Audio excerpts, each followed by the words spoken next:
আল্লাহর নবী রাসূল আকরাম নূরে মুজাসসাম সাল্লাল্লাহু আলাইহি ওয়াসাল্লাম হাদিসে পাকের মধ্যে ইরশাদ করেছেন, যে হাদিস খানা মুসলিম শরীফের মধ্যে রয়েছে এবং তিরমিজি শরীফের মধ্যে যে হাদিস খানা রয়েছে, হযরতে আব্দুল্লাহ ইবনে আব্বাস, যিনি হচ্ছে আমার নবীর চাচাতো ভাই, যাকে বলা হয় রাইসুল মুফাসসিরিন, তিনি হাদিস খানা বর্ণনা করছেন।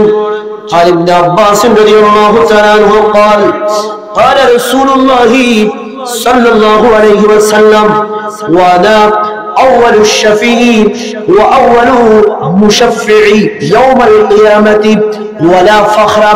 আল্লাহর প্রিয় নবী রাসূল আকরাম সাল্লাল্লাহু আলাইহি ওয়াসাল্লাম নবুয়তের নূরানি জবান মোবারকে ইরশাদ করেন, আমি রাসূল কিয়ামত দিবসে সর্বপ্রথম শাফাআতকারী হব।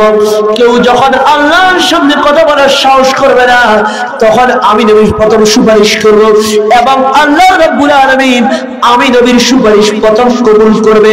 আমার নবী বলে আলা ফখরা, এটাতে আমি কোনো অহংকার করি না। জোরে বলুন সুবহানাল্লাহ।